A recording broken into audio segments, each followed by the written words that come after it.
Voilà, ici Jean-Michel. Aujourd'hui, nous allons voir comment paramétrer EduMove pour configurer les différentes options du livret scolaire que nous allons distribuer à nos élèves. Alors, donc, il va d'abord falloir se connecter, puis ensuite aller sur sa classe. Donc là, ici, c'est une classe de CM2. Et le paramétrage va se passer ici dans la partie livret périodique et nous allons cliquer sur les options du livret. Alors évidemment, lorsqu'on va faire des essais des différentes options, je vous recommande de faire un certain nombre d'essais pour voir si pour vous et pour l'ensemble de vos collègues, et si vous voulez avoir une présentation cohérente dans votre équipe, eh bien faites des essais pour voir si les différents réglages vous conviennent. Alors tous les réglages se font ici dans cette colonne.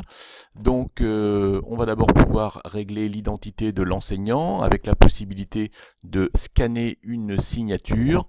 On a un réglage à faire ici pour que le logiciel puisse faire les accords dans les différents textes.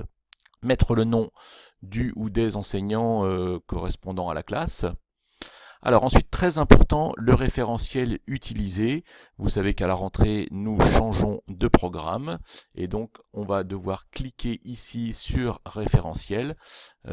Choisissez ici le référentiel de programme que vous allez utiliser à partir de la rentrée et donc ce réglage va permettre de choisir les compétences qui seront d'actualité à partir de la prochaine rentrée. Ensuite, le contenu. Alors, vous avez la possibilité d'afficher ou de ne pas afficher un certain nombre d'éléments dans le livret. Donc là, ici, pour l'instant, ma page et mes différentes pages de livret sont réglées ainsi. Mais on a la possibilité, par exemple, de mettre l'appréciation de l'enseignant sur la première page. Donc, c'est tout à fait simple. On prend les différents blocs. On clique et on glisse par exemple. Voilà, dans la page de garde, si on veut afficher ça sur la page de garde, je remets ça ici à la bonne place. Et puis si par exemple on ne veut pas afficher les notes et les moyennes, eh bien je vais le passer ici dans la partie rouge des éléments qui ne sont pas affichés. Donc je les remets ici parce que ici, moi dans mon école, on utilise des notes. Ensuite, le codage des compétences. Le codage des compétences, vous avez la possibilité de choisir 6 items, donc avec un certain nombre de couleurs différentes. Voilà, les libellés ont été mis à jour. Donc on peut choisir 7 items si on veut, donc ça nous donne toujours un élément un avertissement.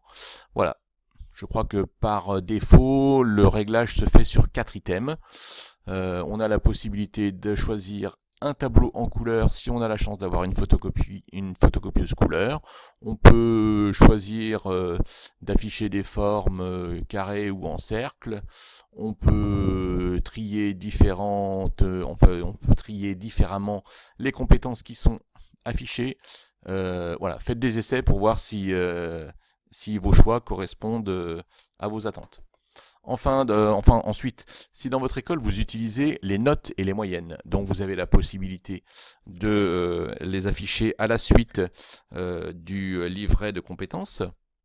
Alors, des éléments pour lesquels il faut être attentif.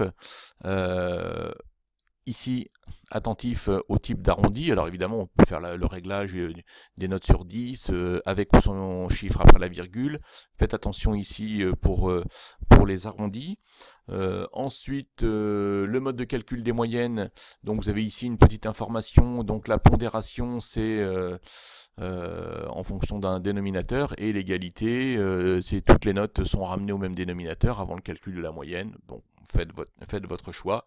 Et ensuite, les deux derniers réglages sont pour le calcul des moyennes de l'élève. Soit vous faites une moyenne à partir de toutes les notes, ou alors seulement à partir des moyennes des différentes disciplines. Même chose pour les moyennes de classe. Enfin, le style et la mise en page. Ici, j'ai ajouté l'image de la page de garde, le logo de l'école.